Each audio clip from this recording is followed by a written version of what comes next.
morning class. In last lecture we have complete our second chapter polynomial.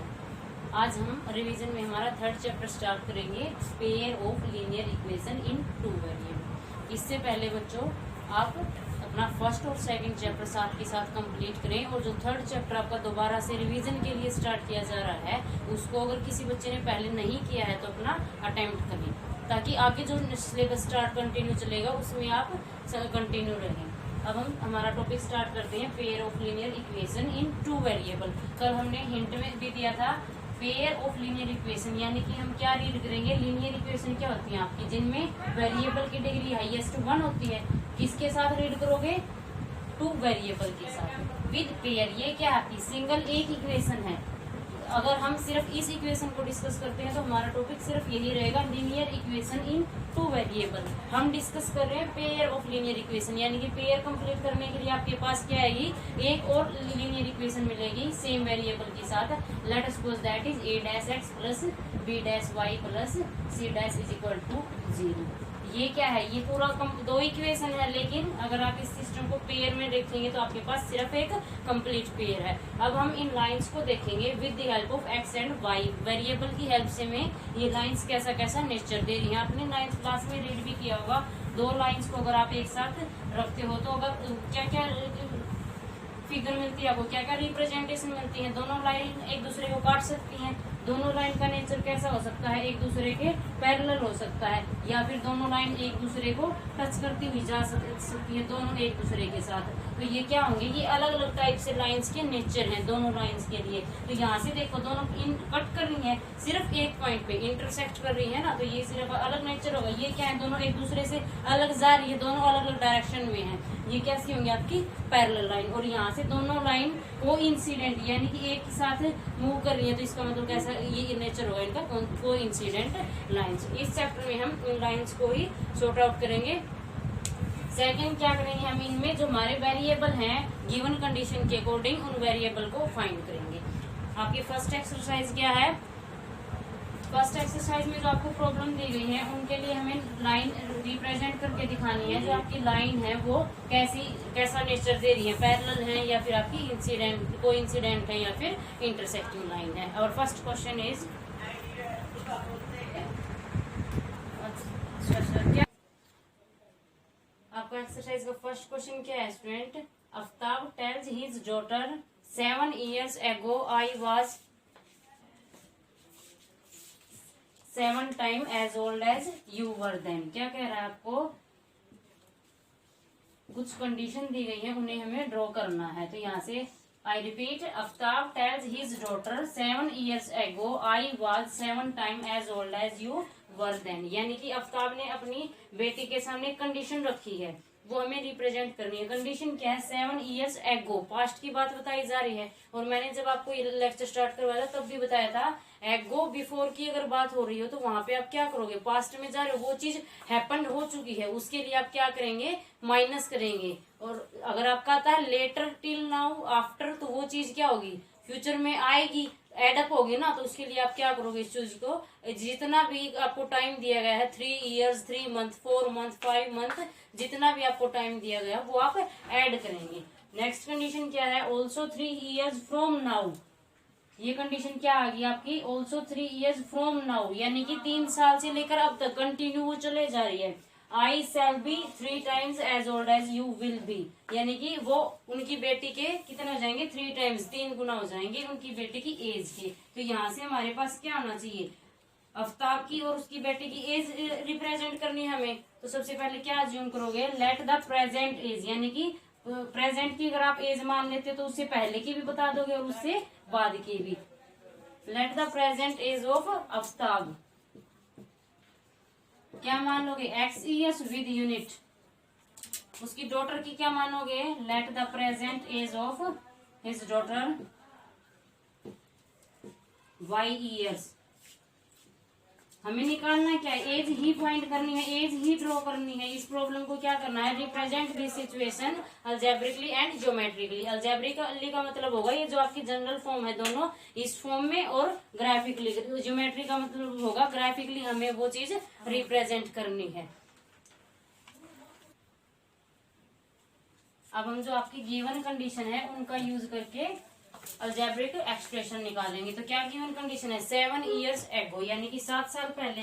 तो 7 साल पहले कि आपके पास क्या होनी चाहिए, आफ्ताब और उसकी डॉटर की एज होनी चाहिए। 7 years ago the age of Aftab क्या रहेगी, प्रेजेंट की एज क्या है एक्स, आज के टाइम की एज मतलब प्रेजेंट की अगर आपको एज पता लग जाती है 7 साल पीछे जाओगे, इसका मतलब क्या करोगे, इसमें से आप 7 जितने भी ईयर्स 7 ईयर्स, यहाँ पे हमें 7 ईयर्स दिया गया तो हम 7 यूज करेंगे। जितना भी टाइम आपको दिया गया है ईयर्स में मंथ में, उसको कन्वर्ट करके आप क्या करोगे, पीछे जा रहे हैं आप तो उसके लिए क्या करेंगे, माइनस कर देंगे। तो एक आफ्ताब की एज क्या बनेगी, द एज ऑफ आफ्ताब क्या रहेगी, x minus 7 years.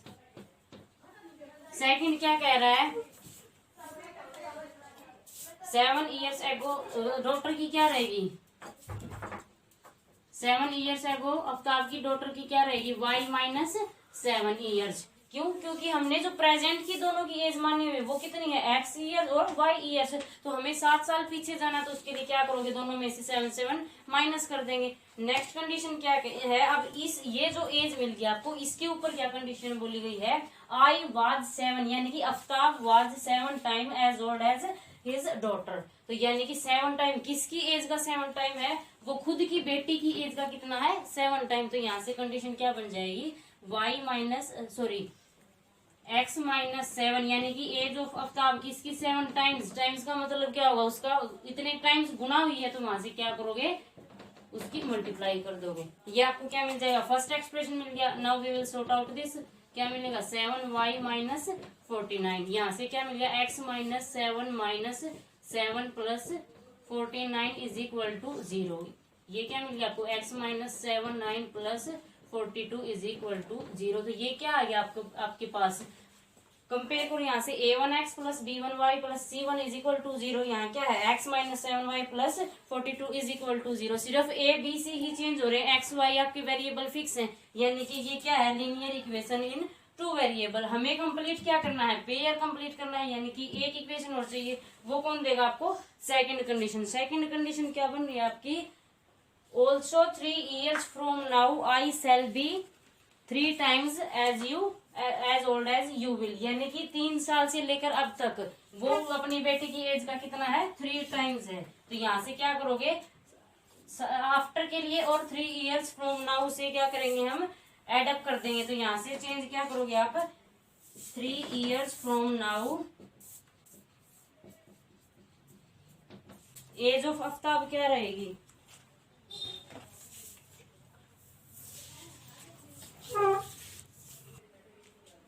Next condition क्या दे रखी है, 3 years फ्रॉम नाउ यानी कि 3 साल से लेकर अब तक। तो 3 year अब से लेकर also 3 years from now I shall be 3 times as old as you will. यानी कि 3 साल से लेकर अब तक वो अपनी बेटी की एज का कितना है, 3 times है। तो यहाँ से क्या करोगे, आफ्टर के लिए और 3 years फ्रॉम नाउ से क्या करेंगे, हम एड अप कर देंगे। तो यहाँ से चेंज क्या करोगे आप, 3 years from now age of Aftab क्या रहेगी,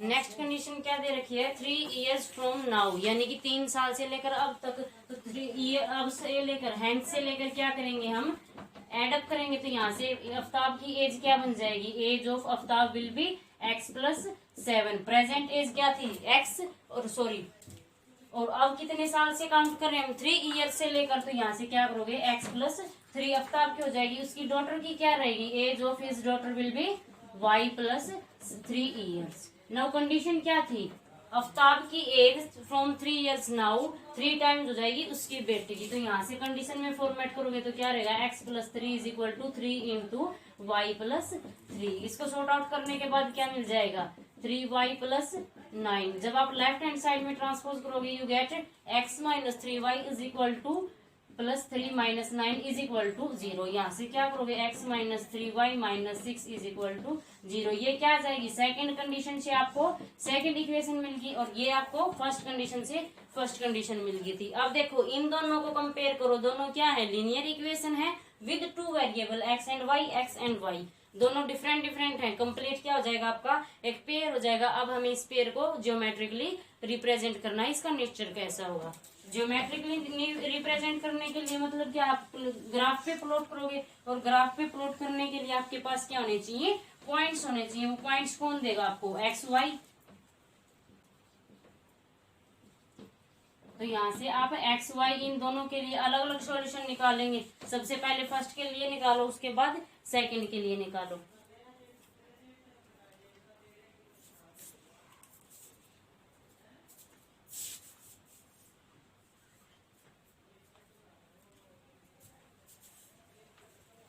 सबसे पहले यहाँ से क्या करोगे, x इज इक्वल टू क्या मिल जाएगा, 3y प्लस 6।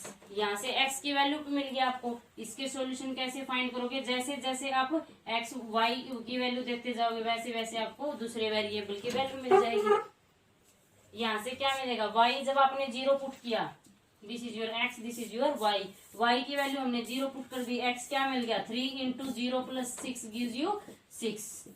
जब आप यहाँ पे -2 पुट करोगे, y इज इक्वल टू -2, तब x क्या मिल जाएगा, 3 2 6 and with negative sign, -6 plus 6 gives you 0। Similarly अगर आप यहाँ पे -1 पुट करते हो तो क्या मिलेगा आपको, -3 प्लस 6 गिव्स यू +3। ये क्या आ जाएंगे, ये फर्स्ट लाइन के सॉल्यूशन है। जब y 0 है x 6 होगा, जब y -2 है x 0 बनेगा, एंड y -1 के लिए x कितना देगा, 3 देगा। नेक्स्ट हम सॉल्यूशन निकालते हैं दूसरी लाइन के लिए, क्या रहेगा, x is equal to 7y minus 42। तो यहाँ से देखो y की वैल्यू सब्स्टिट्यूट करते जाओगे, x की वैल्यू मिल जाएगी।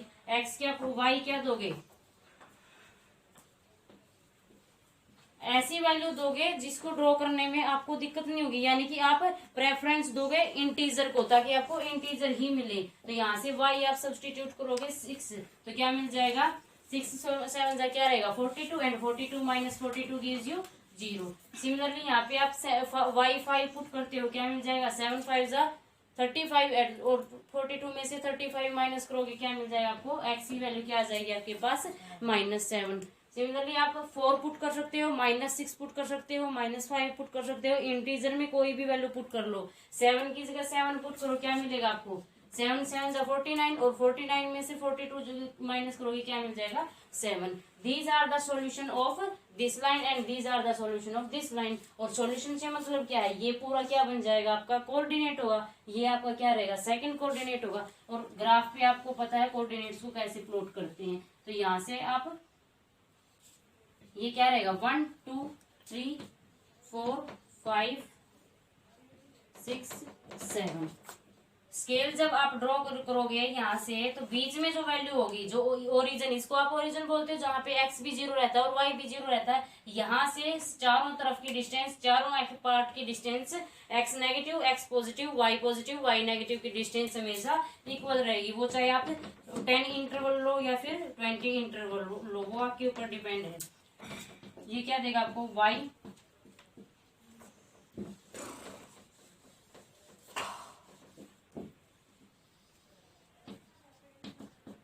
Now we will draw this point on this line. सबसे पहले क्या करोगे, यहाँ से लाइन ड्रॉ करो।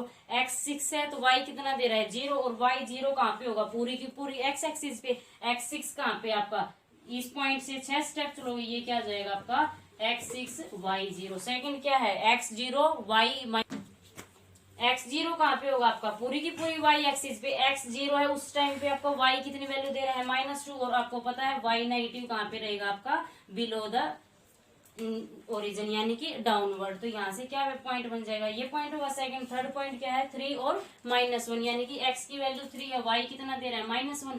थर्ड पॉइंट क्या होगा, ये पॉइंट होगा। यहाँ तक आपने 9th क्लास में किया भी होगा। अब हम क्या करेंगे, इन तीनों पॉइंट्स को ज्वाइन कर देंगे, ताकि हमें जो हमारी line x -3y plus -6 is equal to 0 उसकी इक्वेशन मिलेगी। तो यहाँ से देखो, अगर आप तीनों पॉइंट्स को ज्वाइंट कर दो तो क्या मिल जाएगा, एक लाइन मिलेगी जो इन तीनों से पास होएगी। सेकंड के लिए क्या सॉल्यूशन थे, x 0 के साथ y कितना बन रहा है, 6।